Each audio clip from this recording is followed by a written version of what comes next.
This was me on Michigan Avenue in Chicago covering a protest on a Black Friday in 2015. Many chanted, "No justice, no shopping."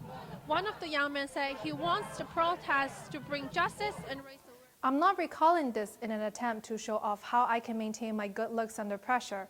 I want to use it to reflect on the fact that police brutality and discrimination against African Americans has been a long-standing issue in the country.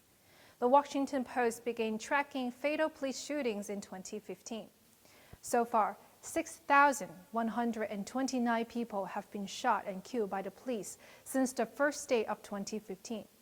The Post data suggests the mortality rate remains steady. Around 1,000 Americans die every year. Official data suggests Black Americans account for less than 13% of the U.S. population.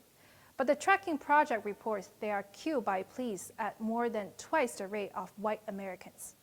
Among all the cases, the protests I showed in the beginning of the video follow the shooting of 17-year-old Laquan McDonald. The murder happened in 2014, but police dashcam footage was not released until a year later.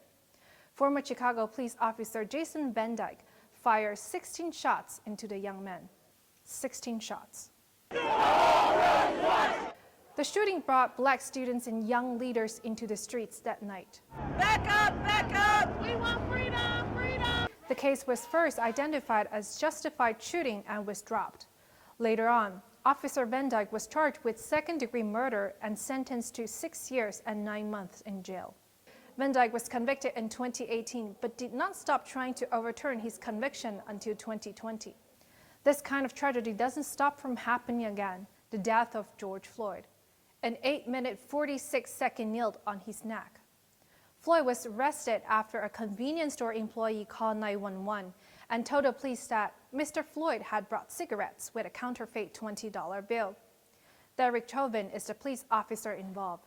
He's now facing an additional third-degree murder charges, in addition to the charges of second-degree unintentional murder and second-degree manslaughter. The United Nations Rights Review has criticized the U.S. for police brutality and racism. China and Russia have called on the U.S. to root out discrimination and violence.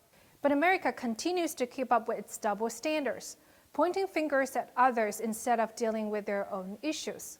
Well, you can't wake a person who is pretending to be asleep, right?